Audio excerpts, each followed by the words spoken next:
안녕하십니까. 네, 반갑습니다. 자, 지난번에 이어서 이제 오늘은 지상권 나가겠습니다. 지난번에 우리 소유권까지 봤죠. 예. 자, 그럼 교재 334페이지. 보면 이제 용익물권이라고 해서 용익물권은 몇 가지가 있어요? 이 민법에 용익물권. 다시 점유권이 있고 본권이 있었죠. 그죠? 본권은 다시 소유권하고 뭐예요? 네? 제한 물권 있죠. 제한 물권은 다시 용익물권하고 담보 물권이 있죠. 용익물권은 어떤 게 있어요? 지상권, 지역권, 전세권. 담보는 유치권, 질권, 저당권. 그래서 요게 용익물권과 담보물권 합쳐서 무슨 물권? 네, 제한물권. 그래요. 제한물권. 소유권은 사용수익이 다 되죠. 사용수익도 되고 처분도 가능하고. 그죠? 소유권은 뭐가 있다고요? 사용, 수익, 처분의 권능이 있죠. 요 사용, 수익할 수 있는 권리를 용익물권이라 그래요. 사용, 수익. 그죠? 그러니까 얘는 뭐를 못해요? 처분은 못하는 거예요. 사용, 수익은 못하지만 처분만 할 수 있는 게 뭐예요? 담보물권. 얘네들은 사용, 수익은 못하지만 처분만 할 수 있다. 그러니까 이 담보물권은 사용, 수익이 제한돼 있죠. 용익물권은 처분이 제한돼 있죠. 사용, 수익만 되고 처분 안 되니까. 반면에 소유권은 사용, 수익, 처분이 전부 가능하잖아요. 그래서 얘는 완전 물권 그래요. 완전 물권. 그럼 얘네들은 완전하지 않잖아요. 불완전 물권이라고 하지 않고 제한 물권이라고 한다. 그래서 용익물권은 사용, 수익은 되는데 뭐는 못하고 처분은 안 되고, 담보물권은 처분은 되지만 뭐는 못해요? 사용, 수익이 제한되어 있다. 그래서 제한 물권이에요. 처음 들었잖아요. 그죠? 예. 뭘 처음 들어요? 자, 그러면 그 용익물권 중에서 첫 번째 나오는 게 무슨 권? 예? 지상권. 자, 지상권. 칠판 보시고요. 책 먼저 보시죠. 334페이지에 거의 의의 나와 있죠. 읽어보시죠. 279조.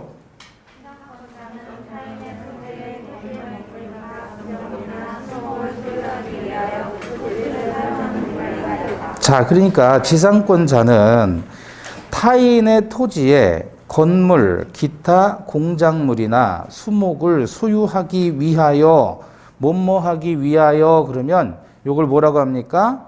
뭐뭐하기 위하여 그러면 예? 밑줄 그시고 건물, 기타 공작물이나 수목을 소유하기 위하여 이렇게 밑줄 그시고 결국 요게 지상권 설정의 목적이라고 하는 거예요. 지상권 설정의 뭐라고요? 목적. 그 토지를 사용하는 권리가 있다. 토지를 밑줄 그시고 뭐뭐하기 위하여 그러면 설정의 목적이에요. 지상권 설정의 목적이고 토지를 밑줄 그시고 뭐뭐을을 그러면 우리는 국문학에서 국문법에서는 목적어라 그러죠. 목적어라고 하는데 그 목적어에 해당하는 게 민법에서는 객체라고 해요. 객체. 지상권 설정의 목적은 뭐죠? 건물, 기타 공작물이나 수목을 소유하는 게 목적이에요. 그러기 위해서 타인의 토지를 사용하는 권리. 그러면 지상권 설정의 객체가 되는 건 뭐예요? 타인의 토지. 자, 칠판 보시죠, 이제. 갑이 이제 토지 소유자입니다. 이렇게 긴 건 토지예요, 토지. 그럼 이제 갑이 지상권 설정자고요. 이 갑이라는 사람의 토지에다가 이렇게 건물을 짓거나 나무를 심거나 또는 뭐죠, 이거? 네?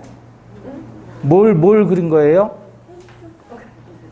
건물 위에 뭐 있어요, 지금 이거? 네? 건물 위에 꼭대기에 전광판, 광고탑 같은 거예요. 광고탑 그린 거예요. 광고탑을 그린 거예요. 그냥 그렇게 아셔요. 이게 광고탑이냐 그러지 마시고 하여튼 제가 최대한 찾아서 그린 거예요. 그래서 을이라는 사람이 지상권자인데 얘가 건물이나 수목이나 기타 공작물 등을 뭐 하는 거죠? 소유하는 거예요. 이게 땅 주인은 누구예요, 지금 그림상? 땅 주인은 갑이에요, 갑. 건물 주인은 누구예요, 그림상? 을이 건물 주인이 되는 거예요. 그럼 을이 건물을 가지게 되려면, 이렇게 건물을 을이 가지려면 그 땅을 이용을 해야 되는 거잖아요. 네. 그죠? 요 땅을 이용하는 권리를 우리는 지상권이라고 한다. 그래서 땅지자 윗상자예요. 이해되셔요? 네. 자, 그럼 요런 걸 묶어가지고 건물이나 수목이나 또는 기타 공작물 요런 것들을 다 묶어가지고 뭐라고 부를까요?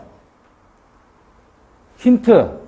지상권은 땅을 이용하는 권리예요. 네. 그죠? 그럼 땅 위에 있는 물건이겠죠? 네. 뭐라고 하면 돼요? 그렇죠. 지상물이라고 하는 거예요. 이해되셔요? 네. 그래서 이걸 묶어서 뭐라고 한다? 지상물이라고 한다. 이거를 지금 그럼 건물이나 나무나 또는 공작물, 전광판 같은 것들은 누가 소유하는 거예요? 지금 그림상? 누가 소유해요? 그러니까 갑이에요, 을이에요? 을이 소유하는 거예요, 을이. 근데 건물을 소유하기 위해서는 땅이 필요하잖아요. 땅 없이는 건물이 존재할 수 없죠? 네. 그 땅을 이용하겠다, 그거예요. 그러니까 지상권 한마디로 땅 사용하는 권리다. 그래서 지상물을 소유한다는 게 바로 지상권 설정의 뭐죠? 목적이라고 하는 거예요. 지상권 설정의 목적. 근데 이 지상권 설정의 목적이라고 했을 때 이 지상권자라는 사람은, 이 사람은 갑의 토지를 이용하는 사람이잖아요. 네. 근데 토지를 그냥 이용하는 게 아니라 이런 목적으로 이용한다. 뭐를 소유하기 위해서? 지상물을 소유하기 위해서. 그럼 예컨대 건물을 소유한다라는 말은 건물 자기가 짓겠다는 얘기죠. 네. 자기가 건물 지었단 말이에요. 지으려면 근데 땅이 있어야 되잖아요. 땅. 그 땅에 대해서는 소유권이 누구에게 있는 거예요? 그림상 갑에게 있죠. 그래서 갑이 가지고 있는 토지에 대한 사용 수익권을 을이 넘겨받는 겁니다. 왜냐하면 남의 땅에다가 허락 없이 건물 지으면 그 건물은 철거돼야 된단 말이에요. 그죠? 그러면 이 토지라는 건 결국 뭐냐? 이게 바로 지상권의 객체다, 이렇게 얘기를 하는 거예요. 이해되셨어요? 네. 그림에서 을이 결국 뭐 빌려 쓰는 권리를 갖는 거예요? 땅 빌려 쓰는 권리를 갖는 거예요. 그래서 타인의 을의 입장에서는 타인의 토지를 이용하는 권리다. 근데 뭐 하기 위해서? 지상물을 소유하기 위해서. 제일 좋은 그림은 갑의 토지에 갑의 건물은 이렇게 돼 있다 그러면 갑이라는 건물의 소유자가 건물을 지었는데 자기 땅을 가지고 건물을 지은 거예요. 그러면 토지에 대해서 자기가 소유자고 건물 소유자가 같죠? 네. 자, 이런 경우라면 아주 베스트예요. 자기 땅에 자기 건물이잖아요. 근데 문제는 갑이 토지 소유자인데 건물은 을이 소유하더란 말이에요. 이거는 지금 을의 입장에서는 남의 땅을 이용하고 있는 거잖아요. 그죠? 아, 돈이 있으면 땅 사가지고 건물 지면 되는데 돈이 없어요. 건물 지을 돈밖에 없어요. 그럼 땅은 못 사잖아요. 그럼 빌려 쓰자, 그거예요. 이게 무슨 권이다? 지상권. 지상권. 이해되셨어요? 근데 건물 짓는데 돈이 많이 들까요? 많이 안 들까요? 많이 들어요. 짓기 나름이지만 하여튼 돈이 많이 든단 말이에요. 그죠? 그럼 돈이 많이 드는데 예를 들어서 한 5층짜리 건물 짓는다 그러면 한 200평 정도로 해가지고 토지 200평에 한 5층짜리 건물 짓는다 그러면 얼마나 들어갈까요? 상가 건물 짓는다 그러면 10억 정도 들어갈까요? 줘봐야 알죠 뭐. 그죠? 한 10억 들어간다고 해봐요. 큰 돈이에요, 작은 돈이에요? 큰 돈이죠. 그죠? 작은 돈이라고 할 사람 없잖아요, 이거 가지고. 예? 그럼 이 큰 돈을 들여서 건물을 지었는데, 예? 그래서 이제 건물 지어가지고 세를 받으려고 월세를 받는단 말이에요. 한 5년 지난 다음에 계약 끝났으니까 나가라. 건물 철거해라. 그러면 10억 그냥 날리는 거 아니에요. 이해되셔요? 네. 그럼 누가 이런 거 하겠느냐, 그 말이에요. 기간이 너무 짧죠? 네. 그래서 지상권에서는 지상물을 보호하기 위해서 존속 기간을 길게 줍니다. 길게 줘요. 좀 이따 보고.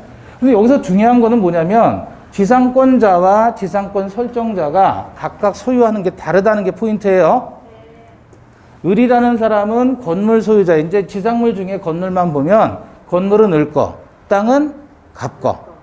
을이 건물 소유를 위해서 갑의 토지를 사용하는 권리다. 건물을 소유하기 위해서. 요걸 무슨 권? 지상권. 이해되셨죠?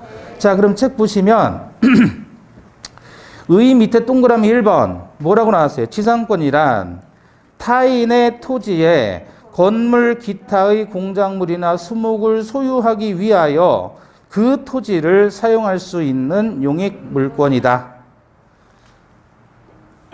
이해되셨어요? 네. 자, 양가로 2번 법적 성질 반가로 1번 건물 기타 공작물이나 수목 요거 묶어서 뭐라고 하자? 지상물. 지상물을 소유하기 위한 권리이다. 반가로 2번 타물권 그랬어요. 타물권. 자, 여기 봐봐요. 타물권이다. 그럼 뭔 말이냐면 요거의 반대말은 자물권이에요. 자기 소유물, 스스로 자짜죠. 자기 소유물에 대한 제한물권을 자물권이라고 하고 타인 소유물에 대한 제한물권을 뭐라 그래요? 타물권이다 그래요. 지상권은 타물권이에요? 자물권이에요? 타물권. 힌트. 지상권은 토지 이용하는 권리라 그랬죠? 네. 자기 토지, 너의 토지. 너의 토지를 이용하는 물권이란 말이에요. 그래서 타물권이다 이렇게 표현해요. 이해되셨어요? 네. 네. 자물권은 없어요. 네. 타물권이에요. 전부. 그러니까 제한물권 자체가 전부 무슨 물권이다? 타물권이다. 타인 소유물에 대한 물권이라는 거예요. 말 어렵지 않죠? 네. 자, 그러면 어쨌든 을이 지금 갑의 토지를 사용하는 거죠. 그림상 보면. 네. 그럼 토지를 사용하는데 토지 사용하는데 공짜로 써야 돼요? 돈 주고 써야 돼요? 보통은 공짜로는 안 주겠죠? 갑이 공짜로 안 빌려줄 거란 말이에요. 오랜 기간 동안에. 그죠? 그래서 땅에 대한 사용료를 주는데 그걸 뭐라고 할까요? 책에 반가로 3번 지료라고 합니다. 지료. 지료. 지료는 뭐라 그래요? 땅에 대한 사용료. 땅지자. 지료. 그런데 지료 지급은 지상권의 요소가 아니다. 따라서 무상의 지상권도 있을 수가 있다. 자, 여기서 포인트예요. 지료는 지상권의 성립 요소이다, 아니다? 아니다. 근데 자기가 갑이라는 사람 입장에서 땅 주인 입장에서는 자기 토지를 장시간 을에게 빌려주는데 돈을 안 받는 경우는 별로 없겠죠. 그렇죠? 그렇다고 해서 지료가 반드시 성립 요소로 들어가는 것은 아니란 말이에요. 경우에 따라서 무상의 지상권도 있을 수 있습니다. 자, 그러면 지상권은 어떻게 발생하겠느냐 이게 포인트예요. 어떻게 발생하겠어요? 지상권이 발생하려면? 즉 을이 지상권을 취득하려면 어떻게 해야 되겠어요? 예? 지상권 을이 취득하려면 어떻게 하겠어요? 자, 우리 부동산 물권 변동에서 법률 행위에 의한 물권 변동과 법률의 규정에 따른 물권 변동 공부했었죠. 그죠? 물권 변동이 뭐예요? 물권의 득, 실, 변, 경을 물권 변동이라고 했잖아요. 그죠? 아, 지난주에 공부한 거예요. 지난주에. 그러면 물권의 득실 변경은 법률 행위에 따른 물권의 득실 변경과 법률의 규정에 따른 물권의 득실 변경이 있었죠. 186조, 187조. 요거는 뭐 해야 된다? 요거는 등기를 요하지 않는다. 어떤 경우에요? 상속, 공용징수, 판결, 경매, 기타 법률의 규정에 따른 물권의 취득은 등기를 요하지 아니한다. 단 처분하려면 등기하여야 한다 그랬잖아요. 요거 기억나요? 아, 그러면 이렇게 취득하는 거예요. 그러면 이 물권 대신에 뭐를 집어넣으면 돼요, 이제? 지상권. 법률 행위에 따른 지상권의 취득과 법률의 규정에 따른 지상권의 취득이다. 그거예요. 자, 물권 취득은 다 이렇게 두 가지로 나누는 거예요. 봐요. 그래서 하나는 법률 행위냐, 하나는 법률의 규정이냐. 그러면 이제 앞으로 이제 우리가 지역권 공부할 때도 어떻게 취득해요? 행위냐, 규정이냐. 그죠? 전세권 취득할 때도 어떻게 해요? 행위냐, 규정이냐. 이해되시는 거예요? 네. 그래서 총칙에서 물권 변동을 이렇게 뭉뚱그려서 얘기한 거고, 그 물권 대신에 지상권 집어넣고, 지역권 집어넣고, 전세권 집어넣고, 저당권 집어넣고, 그러면 다 똑같은 거예요. 아시겠죠? 자, 그럼 법률 행위에 따라서 한다. 그럼 어떻게 해요? 당사자 간에 지상권 설정 계약 플러스 뭐 해야 돼요? 왜? 법률 행위에 따른 지상권의 발생은 등기를 해야 된다. 그 얘기예요. 186조에 따라서. 어렵지 않죠?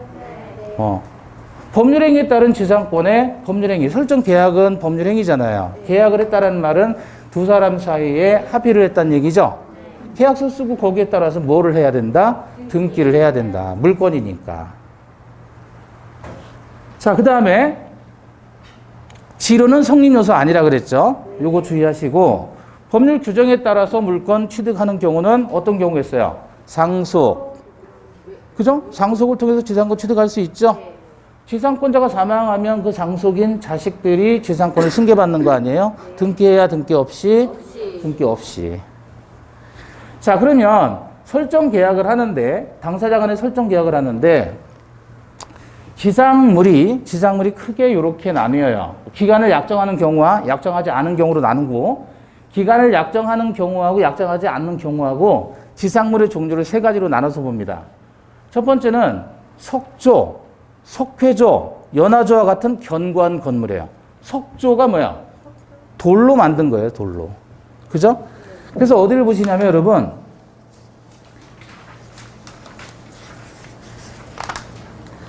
338페이지 보시면 338페이지 보시면 제280조 1항의 1호를 봅니다. 280조 1항의 1호 석조, 석회조, 연화조 또는 이와 유사한 뭐예요? 견고한 건물이나 수목의 소유를 목적으로 하는 때에는 몇 년? 30년이다 이렇게 보장을 해주는 거예요. 기간이 길죠? 그 다음에 2호 전호 2호 이외의 건물 소유를 목적으로 할 때는 15년. 3호 건물 위에 공작물의 소유를 목적으로 할 때는 몇 년? 5년. 이 항 보시니까 전항의 기간보다 단축한 기간을 정한 때에는 전항의 기간까지 연장한다. 그래서 최소 30년, 15년, 5년을 보장한다 그거예요. 그럼 지상물의 종류를 이렇게 1호, 2호, 3호로 나눴을 때는 이제 다시 칠판 보시면 한마디로 돌로 만든 거다. 딱딱한 거죠? 그래서 그걸 뭐라고 표현해요? 법에는 견고한 건물 이렇게 얘기를 하는 거예요. 견고한 건물. 요거. 그 다음에 기타 건물이에요. 2호가 얘기하는 건물은 견고한 건물 이외의 건물이에요. 기타 건물. 그러면 기타 건물 어떤 게 있을까요? 이건 돌로 만든 건물이에요. 그죠? 기타 요거는. 건물인데 돌로 안 만들었대요. 뭐겠어요, 그럼? 예를 들면. 시멘트 들어간 건 석조죠. 나무 목조 건물 얘기하는 거예요. 목조 건물. 1호 이외의 건물이니까 목조 건물로 생각하시면 돼요. 기타 건물로 볼 수 없는 공작물 같은 걸로 나눈다.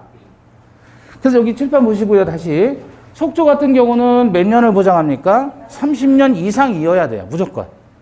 만약에 25년 약정했단 말이에요. 25년 했어도 이 기간보다 단축하지는 못해요. 그래서 무조건 30년 이상이에요. 그럼 35년 약정하는 거는? 그건 가능하죠. 근데 25년 약정해도 그 약정이 무효가 아니라 자동 30년으로 가는 거예요. 왜 그러냐면 거기 280조 2항에 나와 있잖아요. 280조 2항에 보시니까 전항의 기간보다 단축한 기간을 정한 때에는 전항의 기간까지 연장한다. 그죠? 전항이라는 것은 1항에서 얘기하는 거죠. 1항에서는 1호, 2호, 3호 해가지고 세 가지의 지상물을 나열하고 있잖아요. 그래서 석조 등 석조, 석회조, 연화조와 같은 견고한 건물이다 그러면 30년 이상. 여기 수목도 포함합니다. 수목도 30년 이상이에요. 근데 만약에 20년 약정했다 그러면 자동 30년까지 간다. 그 다음에 기타 건물은 몇 년 이상? 15년. 기타 공작물은 5년 이상. 이해되셨어요? 자, 요거 세 개 합치면 몇 년이에요, 그러면? 네? 35년 이상이에요. 35년 이상. 지상권은 몇 년 이상? 35년 이상. 30년, 15년, 5년. 지상물이 3개잖아요. 그래서 합치면 몇 년 이상? 35년 이상. 이렇게 암기를 하셔요. 됐죠? 수목 소유를 위해서 토지를 빌릴 때는 몇 년? 수목도 포함해요. 여기 30년 이상이다. 기간을 약정했을 때는 이렇게 되고요.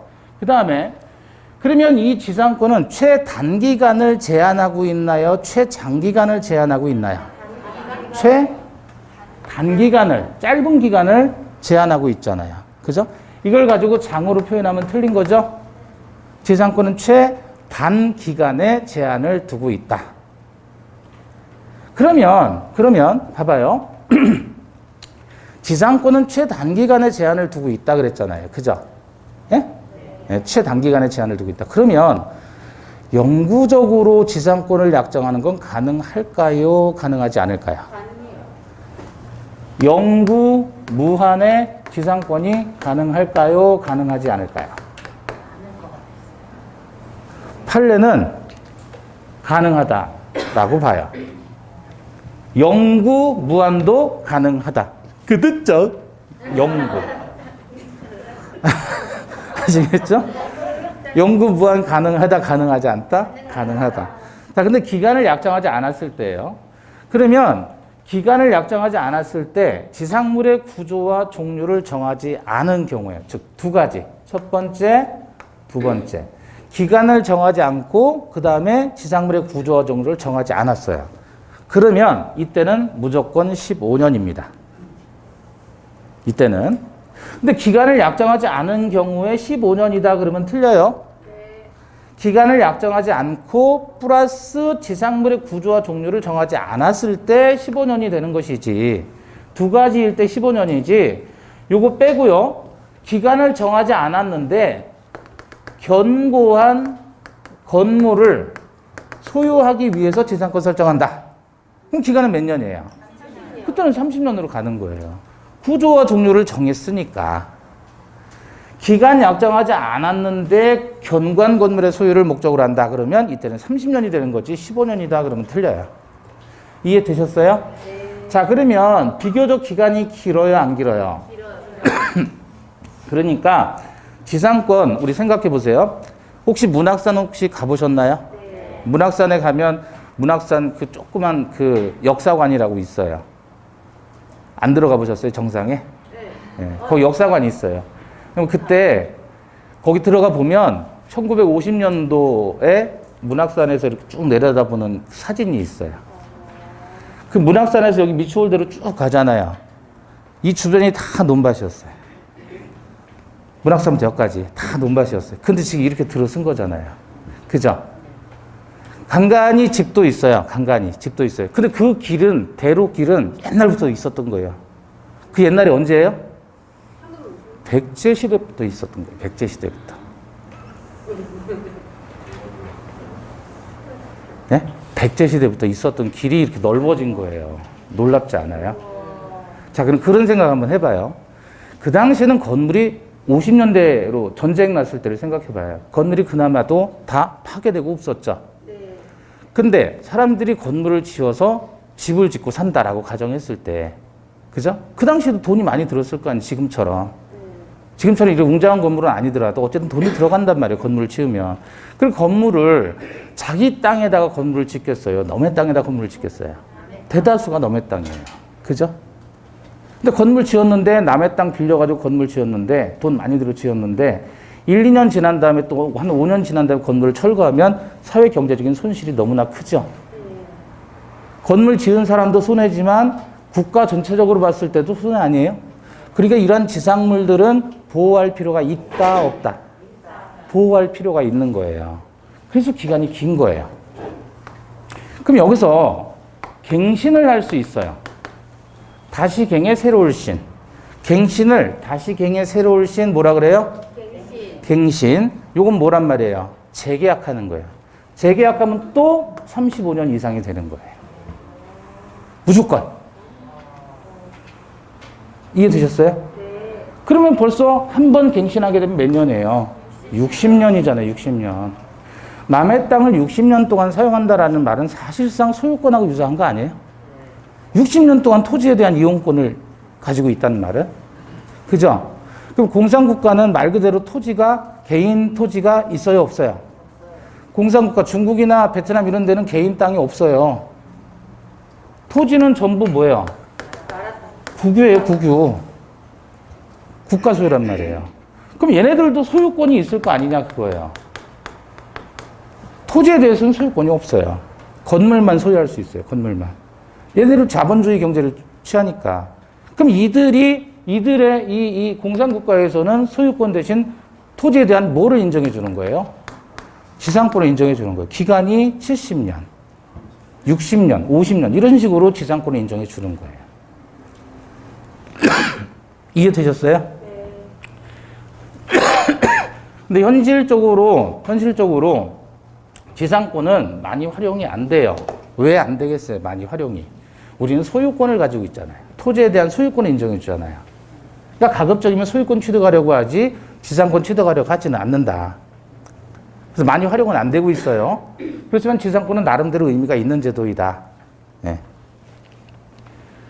자, 그 다음에 수목일 때에는요, 기간을 약정하든 안 하든 수목은 무조건 뭐죠?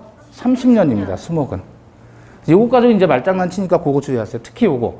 기간을 정하지 않았다면 무조건 15년이다 그러면 틀려요. 기간 정하지 않고 지상물의 구조와 종류를 정하지 않았을 때. 근데 기간을 정하지 않았는데 지상물의 구조와 종류를 정하게 되면 여기로 가는 거예요. 아시겠죠? 네. 자, 그 다음에 337페이지 보시면 담보지상권이라고 나와 있습니다. 지상권인데 이것도 지상권이에요. 근데 담보를 목적으로 한 지상권입니다. 칠판 보시면 자, 갑이 토지 소유자예요. 근데 지금 토지상에 건물이 있어요, 없어요? 없죠. 그럼 을이 1억 원을 갑에게 빌려줍니다. 을이 1억 원을 갑에게 빌려줘요. 그럼 보통은 을이 어떻게 하죠? 저당권을 취득합니다. 그 저당권을 이제 갑으로부터 취득을 해서 저당을 잡는 거예요, 부동산에. 저당 잡아서 돈을 못 갚으면 얘가 저당권을 실행한다 그래요. 나중에 배우겠지만 저당권 실행한다는 거 경매 친다는 거예요. 경매해가지고 누군가 낙찰 받으면 낙찰 대금을 법원에 내잖아요. 그럼 법원에 내면 거기서 배당을 받게 되는 겁니다. 여기 이제 저당권이에요. 그래서 이제 돈을 빌려주면 저당권을 취득하는 건 당연한데, 그런데 이 토지라는 게요, 나대지, 지금 건물이 없는 토지하고 건물이 있는 토지하고 어떤 게 더 비쌀까요? 나대지. 이거는 나대지고 이거는 건물이 있는 대지예요. 이건 뭐라 그러죠? 이런 땅을? 이건 나대지고 이건 건물 있는 대지, 건대지? 건부지라 그러잖아요. 근데 건부지와 나대지인데 어떤 게 더 비싼 땅이에요? 확실해요? 확실해요? 아, 같은 면적이고 같은 평수인데 위치도 같아요. 그럼 어떤 게 더 비싸냐고요? 이게 훨씬 비싸요. 왜 그럴까요? 제한이 없어요. 네? 이거는 수요가 많고 이거는 수요가 그만큼 적잖아요. 얘보단. 가격은 뭘로 결정되는 거예요? 수요와 공급으로 결정돼요. 네? 이 세상에 전 모든 사람이 다 여자예요. 그리고 저 혼자 남자예요. 수요는 급등하는 거죠? 공급은 제한되어 있죠? 그죠? 그렇잖아요. 그럼 가격이 엄청나게 뛰는 거예요. 반대로 이 세상 모든 사람이 남자인데 본인만 여자다. 그럼 수요는 엄청나게 커지는 거란 말이에요. 그러면 이거 살려는 사람은 농사 짓는 사람, 건물 지려는 사람, 뭐 하려는 사람 다 살 수 있는 건데 이건 이미 건물이 들어가 있기 때문에 사용에 제한을 받잖아요. 그러니까 얘가 더 비싼 거예요.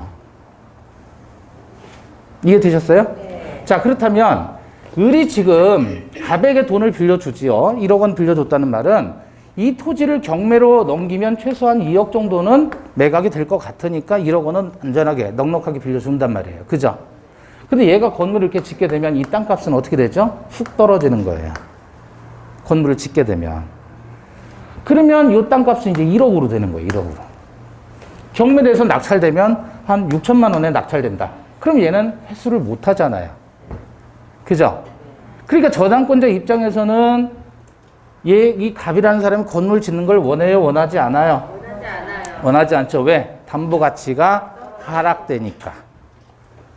그래서 근데 저당권이라는 권리는 말 그대로 갑의 부동산에 대해서 저당만 걸어놓고 돈 안 갚으면 경매 치는 권리밖에 없단 말이에요. 갑이 사용하는 것을 막을 수가 있다, 없다? 없다. 그래서 얘가 뭐를 합니까? 지상권도 취득해버리는 거예요. 그래서 갑이 만약에 건물을 지려고 한다 그러면 지상권에 기해서 물권적 청구권, 방해 제거를 청구해서 건물 못 짓게 하는 겁니다. 이렇게 제도적으로 막아놓는 거예요. 땅값이 떨어진 걸 막기 위해서. 그게 바로 담보지상권이다. 이 지상권이. 그러면 얘가 은행이라고 쳐봐요. 은행인데 갑에게 돈을 대출해주고 저당권 플러스 지상권까지 취득했어요. 그러면 갑이라는 사람이 건물 지으려고 한다 그러면 지상권의 근거에서 물권적 청구권 행사하는 겁니다. 지상권에 기인한 방해 제거 청구를 통해서 건물 못 짓게 막아내는 거예요. 그래서 담보 가치를 유지시켜준다 그 얘기죠. 이러한 형태의 지상권인데 그럼 은행은 지상권 취득하면서 얘한테 지료를 주겠어요? 지료를 안 주겠어요? 지료라는 건 땅의 사용료죠? 그죠? 그럼 얘가 지료를 얘한테 주겠어요? 지료를 안 주겠어요? 상식적으로. 아니, 은행이 실제로 그 땅을 사용하는 거예요? 사용하는 건 아니에요. 그건 아니잖아요. 단지 갑이 건물 짓는 것을 막기 위해서 지상권 취득한 거잖아요. 그럼 지료를 주겠어요? 안 주겠어요? 당연히 안 주죠. 그럼 이건 무상이에요? 유상이에요? 무상의 지상권이 가능하다는 얘기예요. 지료는 성립 요소가 아니기 때문에. 이해되십니까? 자, 그래서 이 지상권은 이제 우리가 저당권에서 보겠지만 만약에 갑이 돈 1억 원을 갚았단 말이에요. 돈을 갚아요. 그러면 저당권은 자동 소멸합니다. 은행에서 여러분 대출 받았잖아요. 대출 받은 거 돈 갚아버리면 말소등기 안 해도 당연히 소멸하는 거예요. 저당권은. 그걸 이제 부종성이라고 하는데 그게 적용돼요. 다시 말하면 갑이 돈을 은행에다 갚으면 저당권 당연히 소멸, 지상권도 당연히 소멸해요. 말소등기 하지 않아도. 왜? 돈 갚았으니까. 자, 병이라는 사람이 건물을 짓는다. 그러면 갑이 지어도 마찬가지고 병이라는 사람이 건물 지어도 마찬가지고 을은 어떻게 할 수 있어요? 방해 제거 청구로서 건물 못 짓게 막을 수 있다. 이게 뭐죠? 담보지상권이다. 자, 참고하시고요. 그래서 그 담보지상권은 거기 나와 있지요. 337페이지에 담보지상권 동그라미 1번에 거기 색깔 들어간 거 있죠. 담보권이 소멸하면 등기된 지상권의 목적이나 존속기간과 관계없이 지상권도 목적을 이뤄 함께 소멸한다. 이게 무슨 성? 부종성. 동그라미 2번 보시면 색깔 들어간대요. 제3자가 저당권의 목적인 토지 위에 건물을 신축하는 경우 밑에 지상권자는 방해 제거 청구로서 신축 중인 건물의 철거와 대지의 인도 등을 청구할 수 있다. 자, 그 정도 보시고요. 그 다음에 340페이지 가시면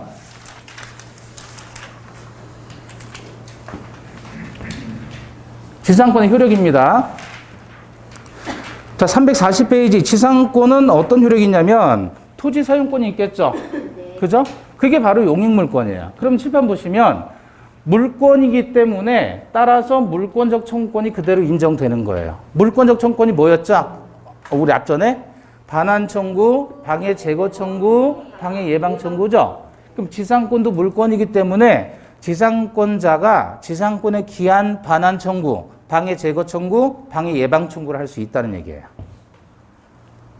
그 다음에 상린관계가 준용됩니다. 상린관계로서 우리는 앞전에 뭘 배웠냐면 주의 토지 통행권이라는 거 공부했었죠. 주의 토지 통행권은 원칙은 유상통행, 무상통행.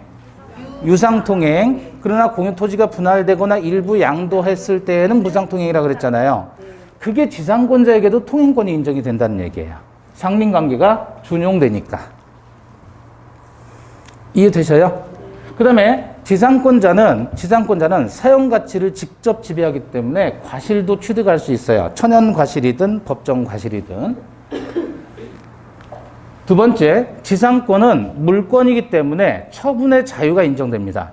물권의 본질은 우리 처음에 물권법 처음에 했을 때 물권이란 특정인이 특정한 물건에 대해서 배타적, 직접적으로 지배해서 이익을 얻게 되는 절대권이다 이렇게 공부한 적이 있어요. 여기서 직접 지배성은 뭘 얘기하냐면 물권의 처분성을 얘기하는 거예요. 물권은 기본적으로 뭐가 있는 거예요? 처분의 자유가 있고 이게 물권의 본질이에요. 설정 행위로 처분 금지 특약을 할 수가 없어요. 해도 무효예요. 물권의 특질은 뭐예요? 직접 지배성 때문에 처분성이 인정되는 겁니다. 근데 채권은 처분을 하더라도 채권의 처분에 제한이 있죠. 그래서 임차권 양도할 때는 임차권은 채권이니까 임차권 양도할 때는 임대인의 동의가 필요하듯이 채권은 그래요. 그런데 물권은 처분 자유가 있다. 그러니까 설정자 동의 없이 지상권자가 자기 마음대로 지상권 처분해도 된다, 안 된다? 된다. 처분의 자유가 인정된다니까요. 요거는 강행 규정입니다. 따라서 처분을 제한하는 지상권 처분하는 거, 지상권자가 자기가 가지고 있는 지상권을 다른 사람에게 팔아먹는 거, 그거 못하게 할 수는 없는 거예요. 네? 강행 규정이기 때문에. 따라서 설정자의 동의 없이 양도, 담보 제공, 임대도 자유롭게 할 수 있습니다. 지상권자와 지상물의 소유자가 반드시 일치해야 되는 것도 아니다. 자, 이게 무슨 말이냐면 그림상 지금 갑의 토지죠. 그 을이 지상권자예요. 지상권자가 이렇게 건물을 3동을 지었어요. 갑의 토지 위에. 그럼 건물은 누구 거예요? 을 거잖아요. 그렇죠?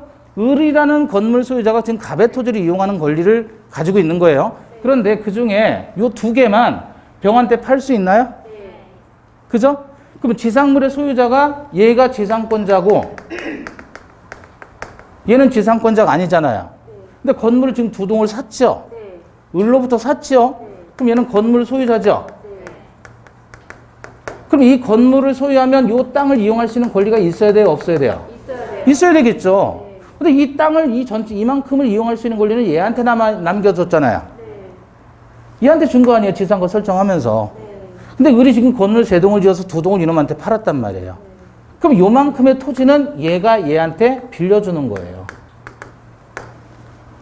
토지를. 그러면 지상물의 소유자는 지상권자예요? 지상권자가 아니에요?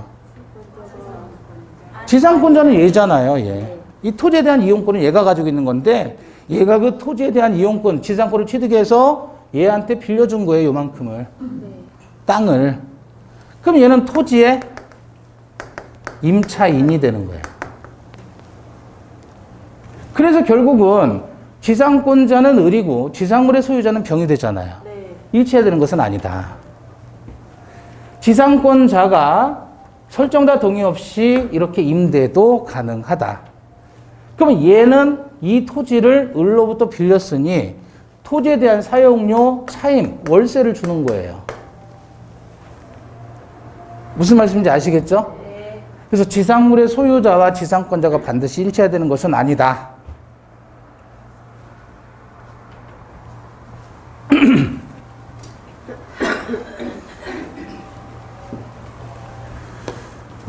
자, 그 다음에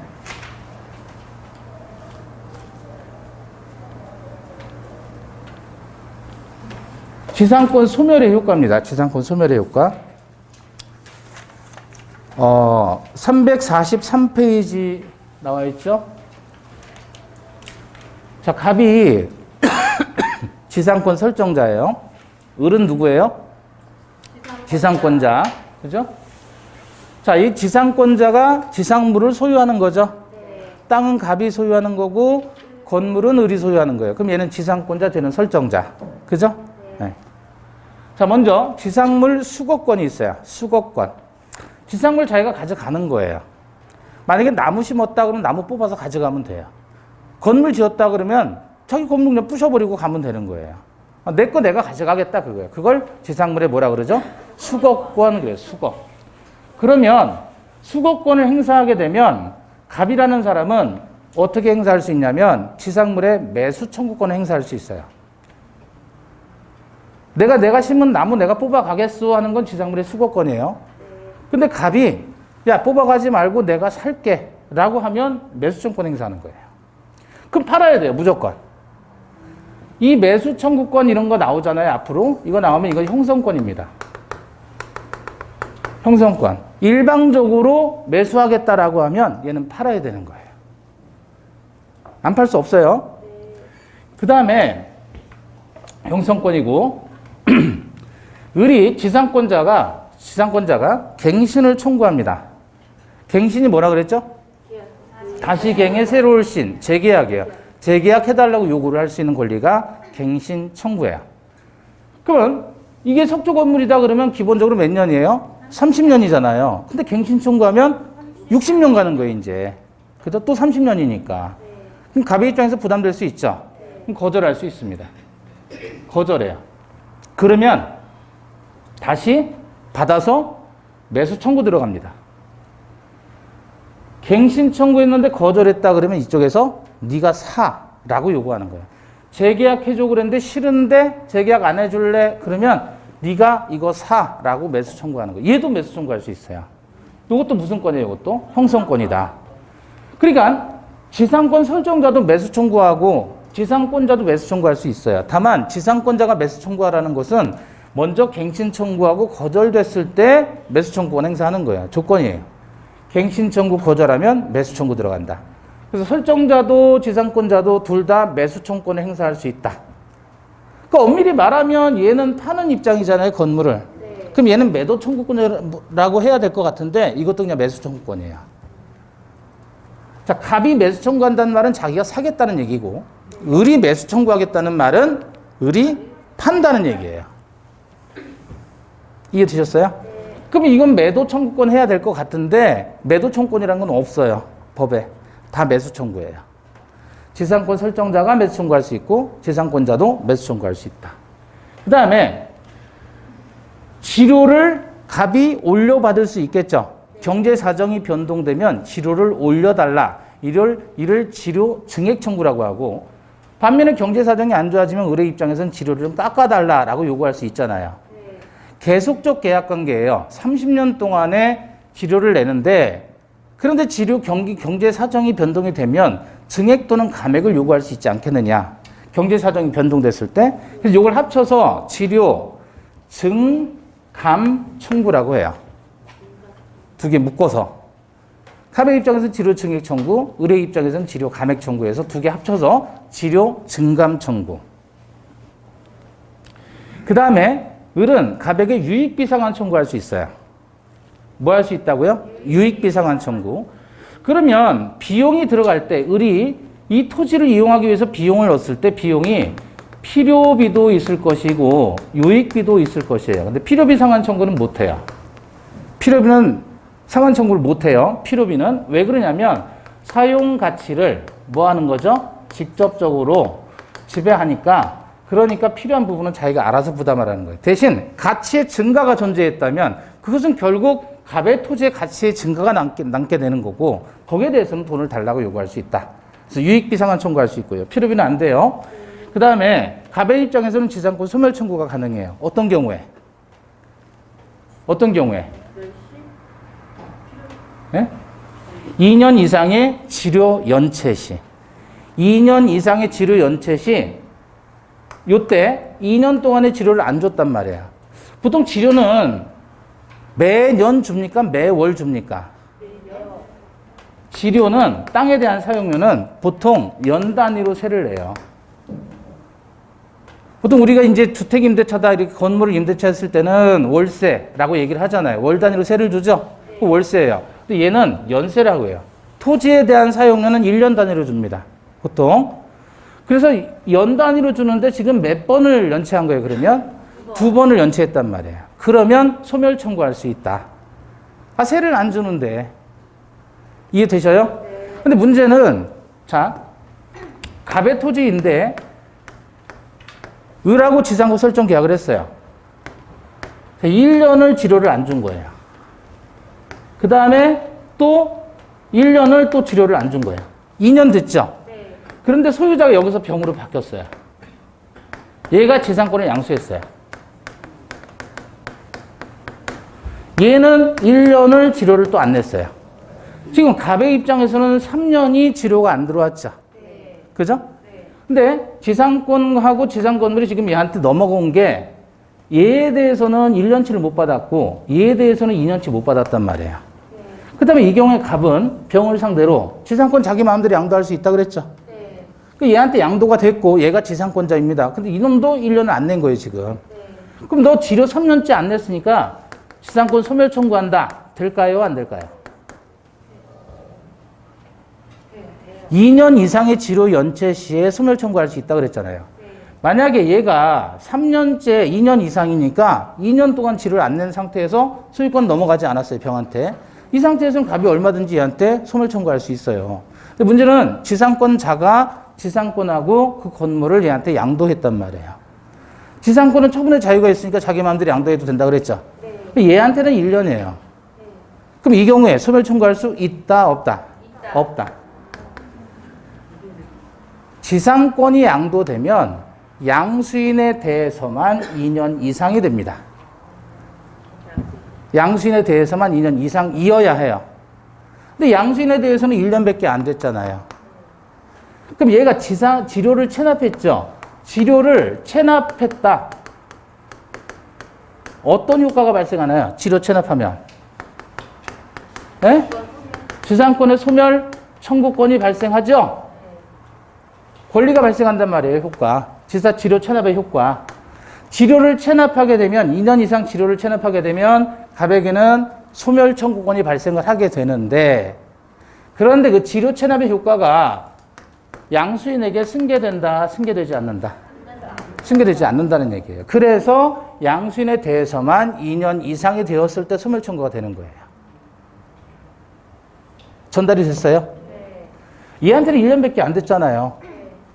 네. 얘가 지금 지료 체납했죠? 네. 이 상태에서 을이 병에게 소유권 이전을 안 해줬다면 갑은 지상권 소멸 청구할 수 있다니까요. 을에게는. 근데 지금 을이 넘겨줬잖아요. 얘한테 건물을, 지상권도. 이게 지상권이 양도되게 되면 지상권의 양수인에 대해서만 2년 이상이어야 비로소 소멸 청구된다는 얘기예요. 네? 네. 전달됐어요? 네. 자, 그럼 이거 다 외워야 돼요? 외워야 돼요. 이해만 하면 안 돼요. 외워야 돼요. 그러니까 누가 무슨 권리를 행사할 수 있느냐를 기억을 하셔야 된다. 해보세요. 이제 얘가 지상권자야. 저쪽으로 설정자에게 뭐 할 수 있죠? 수거. 그럼 저쪽에서 매수 청구 들어오죠. 그죠? 네. 갱신, 거절, 매수. 경제 사정이 변동하면 지료, 증감. 유익비 들어가죠, 유익비. 저쪽에서는 소멸 청구 들어오죠. 할 수 있죠? 네. 수거, 매수, 갱신, 거절, 매수, 증감, 유익, 소멸. 해봐요. 같이 시작. 수거, 매수, 갱신, 거절, 매수, 증감, 유익, 소멸. 아, 해보자니까요. 이렇게 팔로 수거, 매수, 갱신, 거절, 매수, 증감, 유익, 소멸. One more time. 수거, 매수, 갱신, 거절, 매수, 증감, 유익, 소멸. 이렇게. 나중에는 이제 전세권에서 이쪽으로 할 거야. 전세권은 이쪽하고 비교해서. 전세권도 비슷해요. 수거, 매수, 갱신, 거절, 매수, 증감, 유익, 소멸. 그죠? 여기서 형성권 나와 있는 거 있죠? 네. 형성권. 이것도 형성권이에요. 네. 공통점은 뭐예요? 형성권은 일방적 의사 표시로 법률 관계가 형성되는 거예요. 일방적으로 하는 거예요. 일방적으로. 무조건 해야 되는 거예요. 상대방은. 이쪽에서 지료 증액 청구한다 그러면 무조건 지료 증액하는 거예요. 감액 청구한다 그러면 무조건 감액해야 돼요. 그런데 얼마를 감액하고 얼마를 증액해야 될지 서로 합의가 안 될 수 있죠? 네. 그때는 법원이 결정하는 거예요. 법원에 소송을 해가지고. 그러니까 이게 무슨 권이라고요? 형성권이라고요. 얘도 살 수 있고 쟤도 살 수 있고. 수거, 매수, 갱신, 거절, 매수, 증감, 유익, 소멸. 이렇게 소멸 효과 있죠. 자, 그 다음에 요거 보시면 이제 특수한 형태의 지상권이라고 하는데 요걸 뭐라고 하냐면 구분 지상권이라 그럽니다. 구분 지상권. 자, 갑이 토지를 가지고 있는데 토지 밑에 뭐가 지나가죠? 지하철 가죠. 토지상에 뭐 있죠? 건물 있죠? 건물 위에 요거 뭐죠? 광고탑. 광고탑 있어요. 자, 그래서 단계를 이렇게 요 단계 지하 부분을 나눠 가지고 을이 사용하고 그 다음에 이 부분은 병이 사용하고 이 부분은 정이 사용한다. 그래서 토지의 상하의 공간을 다 이렇게 나누는 거예요. 나눠서 지상권 취득한다. 우리가 여태까지 공부한 지상권은 뭐죠? 지상권자가 토지의 지상, 지하 공간 다 쓸 수 있는 거예요. 혼자. 근데 그러지 말고 논아 쓰자 이거예요. 구분해서. 그거를 구분 지상권이라고 해요. 고속도로를 가다 보면 이런 거 엄청나게 많이 보이잖아요. 그죠? 그게 다 뭐예요? 구분지상권이다 이렇게 이해하시면 돼요. 왜냐하면 이렇게 광고탑 하나만 설치하려고 하면 일단 높은 데 있어야 되잖아요. 산에도 할 수 있는 거고, 그죠? 또는 건물 꼭대기에도 할 수 있는 거고. 그럼 건물 꼭대기 할 수 있는데 이 사람은 이 공간만 이용하면 되는데 굳이 토지 전체를 다 사용할 필요가 없지 않느냐 그거예요. 그래서 지하 또는 지상의 공간을 구분해서 지상권 취득하는 것을 구분지상권이라고 한다. 광고탑 보시면 저기 구분지상권이다 이렇게 이해하시면 돼요. 시내에도 많잖아요. 건물 꼭대기에. 그리고 이것만 하는 사업자들도 있어요. 이것만 설치하는 사업자들도. 경인 고속도로에 보니까 저런 거 몇 개 있더라고요. 그래서 제가 전화 한번 해봤어요. 궁금해서. 거기 광고하는데 얼마냐고. 그랬더니 1년에 3천만 원 달래요.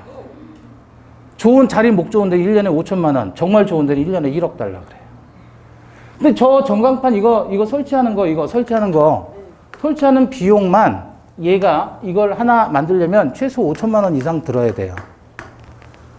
그래서 자기가 5천만 원 투자를 하는 거예요. 그러려면 어떻게 해야 되죠? 자기가 5천만 원 투자하니까 어떻게 해야 돼요? 어떻게 해야 돼요? 이거 하려면 덮어놓고 지가 그냥 하면 되는 거 아니잖아요. 계약을 해야죠. 누구하고? 토지 소유자하고 계약을 해야죠. 보통은 토지 소유자가 건물도 소유하고 있는 경우도 있지만 토지 소유자와 건물 소유자가 다르다면 얘하고도 계약하고 얘하고도 계약해야 돼요. 왜냐하면 토지의 이 공간을 활용을 하잖아요. 그럼 이 공간은 얘한테 있는 거잖아요. 소유권이. 그래서 얘한테 이 공간에 대한 사용권을 취득하는 거예요. 계약해야 돼요. 그리고 기존의 토지에 용의권자가 있다 그러면 이자의 동의도 받아야 되는 거예요. 두 사람하고 계약하는 거예요. 토지 건물 소유자가 다르다면. 그죠? 아니 5천만 원 투자하는데 그럼 기간을 얼마로 잡아야 되겠어요? 최소 5년 이상 잡아야죠. 30년 잡아도 좋고. 그러면 땅 주인이나 건물주 입장에서는 추가 수입이 들어오잖아요, 얘한테. 안 할 이유가 없죠. 그래서 이거를 10개 설치하면 매달 돈이 꽂히는 거예요, 이제. 광고비로. 괜찮은 장사죠? 네. 괜찮잖아요. 이런 게 해도 돼요. 근데 뭘 알고 하자? 구분지상권을 알고 하자. 지상 또는 지하의 공간을 나눠가지고 지상권 설정하는 것을 뭐라고 하자? 구분지상권이라고 하자. 이건 논하는 장사죠, 뭐. 가만 앉아있어도 매달 돈이 꽂히니까. 근데 이 경기가 어려우면 광고가 안 되죠? 네. 그럼 어떻게 해, 이제? 하얗게 해놓고 광고 문의 010 땡땡땡 이렇게 써놓단 말이에요. 아시겠죠? 심심하면 전화 한번 해보시고. 자, 그래서 이 공간을 이렇게 나눠가지고 지상권 설정한다. 이걸 구분지상권이라고 하자. 그러면 이제 토지 소유자하고 얘는 뭐 지하상가 등을 운영하기 위해서 구분지상권 설정해도 되는 거고. 그럼 얘는 요 공간만을 사용하는 사람이죠? 네. 그럼 둘 사이 어떻게 합니까? 설정계약. 무슨 설정계약? 지상권 설정계약. 플러스 등기를 하면 돼요. 당연히 이것도 물건이니까. 그죠? 자, 그러면 일필토지의 일부에 대해서도 지상권 설정할 수 있다, 없다? 있다. 뭐? 구분지상권.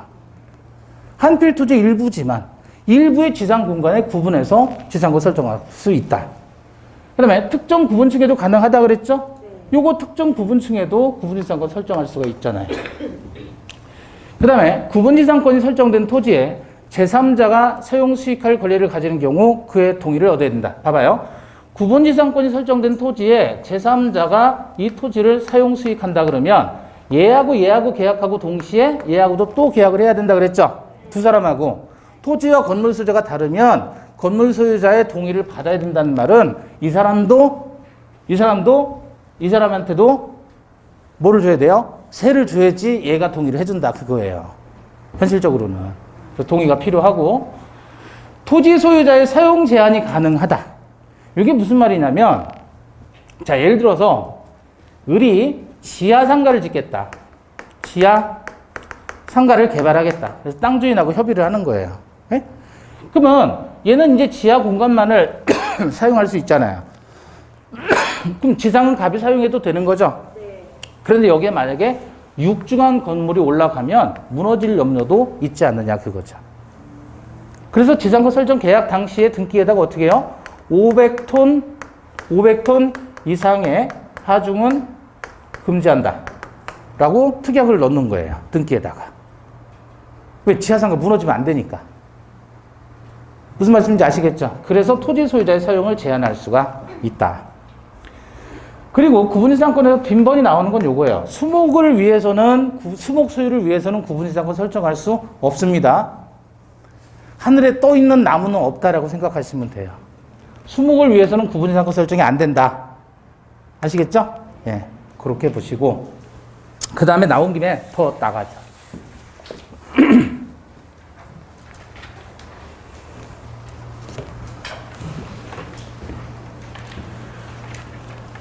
분묘 기지권이라고 나와 있습니다. 구분지상권 345페이지 나와 있고요. 346페이지 보시면 분묘 기지권 이렇게 나와 있죠. 요것도 특수한 형태의 지상권이에요. 우리 지금 특수한 형태의 지상권으로서 뭘 받죠? 일반 지상권과 달리 공간을 구분하는 지상권을 받잖아요. 두 번째가 이제 분묘 기지권. 세 번째가 관습법상의 법정지상권인데 요거 보는 거예요. 자, 보시면 지금 여기 묘가 있잖아요. 묘. 그죠? 땅이고 묘. 그런데 땅 주인이 갑이에요. 갑. 토지 소유자. 을이 기지권자.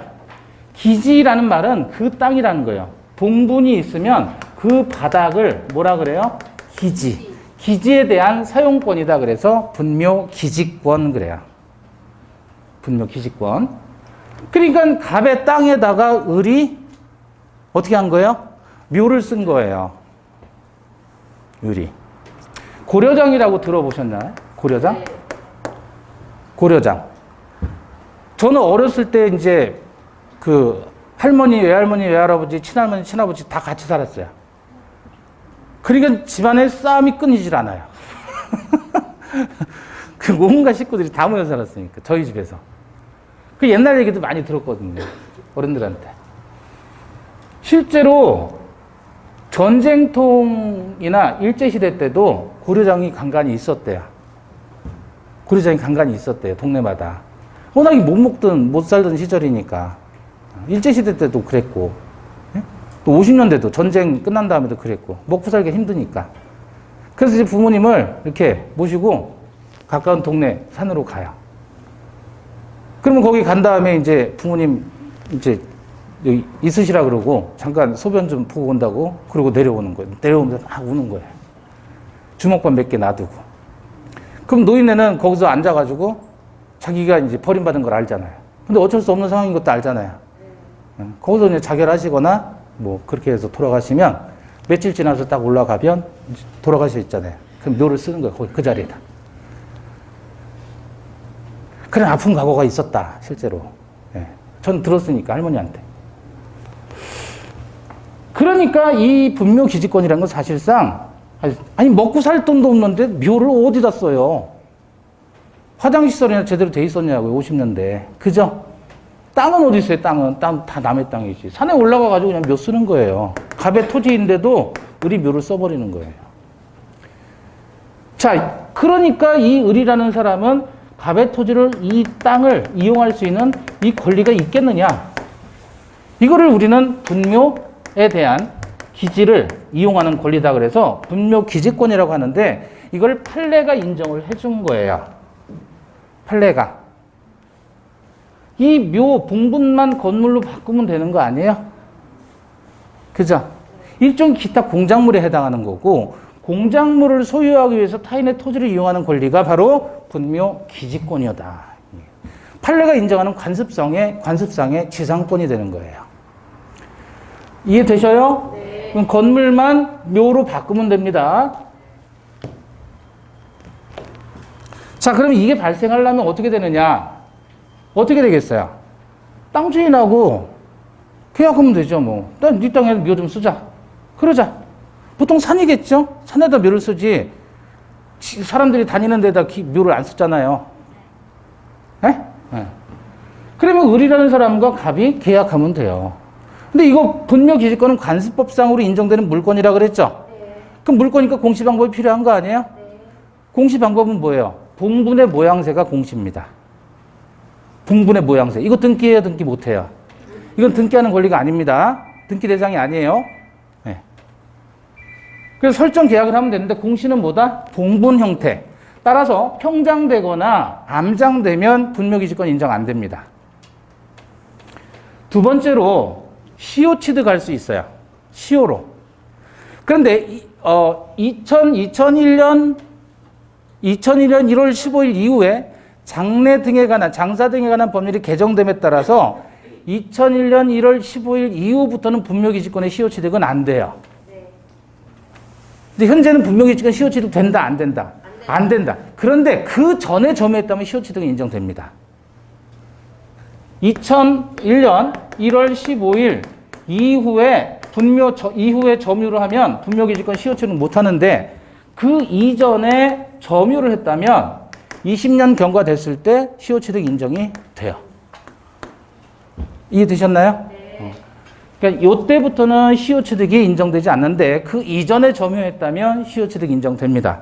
근데 이제 인정이 되는데 과거에 우리 판례가 분묘기지권을 시효 취득했을 때는 지료는 어떠냐? 무상이라 그랬어요. 근데 아까도 말씀드렸듯이 고려장 했을 때 아니 먹고 살 게 없는데 땅을 어떻게 취득을 하며 그죠? 그러니까 남의 땅에다 그냥 막 무단으로 이렇게 한 거예요. 그 당시엔 너무나 가난했으니까. 근데 이제는 지금 우리가 그렇게 못 먹고 못 사는 게 아니잖아요. 나름 선진국이라고 자화자찬하잖아요. 나름. 지금은 그죠? 그때하고 다르잖아요. 그러니까 지금까지도 무상으로 해야 되겠느냐에 대해서 대법원에서 견해를 바꿨어요. 이제는 아니다 이거야. 이제는 유상으로 가야 된다. 언제냐? 청구시부터.